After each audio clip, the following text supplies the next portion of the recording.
సొంత ఇల్లు ఉండటం is such a big issue. Yes, సొంత ఇంటి కళ అనేది ప్రతి ఒక్క మనిషిలో ఉంటుంది.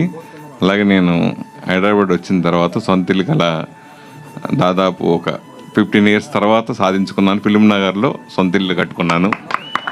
అదే నా డ్రీము. ఫస్ట్ చాలామంది ఇల్లు కొంటున్నామంటే కొంతమంది ఫ్రెండ్స్ ఉంటారు, రిటర్న్ ఆన్ ఇన్వెస్ట్మెంట్ ఇంత కడతారు, మీరు హోమ్ లోన్ తీసుకుంటే ఇంత వడ్డీ అవుతుంది అని చాలామంది క్యాలిక్యులేషన్స్ చెప్పి చాలామంది డిస్కరేజ్ చేస్తూ ఉంటారు. But what I know is ఒక్క ఇల్లు మనది అని చెప్పుకోవడానికి అనేది చాలా important.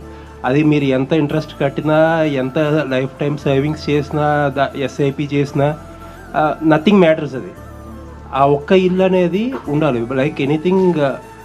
Rental house, own house difference ఉందా? అంత డీప్గా ఆలోచించక్కర్లేదా సార్? సార్ ఇటు సార్, ఇల్లు అనేది ఇంటి పేరు కన్నా ఎక్కువ సార్. మనం ఇంటి పేరు అద్దెకి తెచ్చుకుందాం, ఇల్లు కూడా అంటే. రెంట్ ఇల్లు అనేది వడ్డీ లాంటిది, అది ఎప్పుడు కట్టుతూనే ఉండాలి.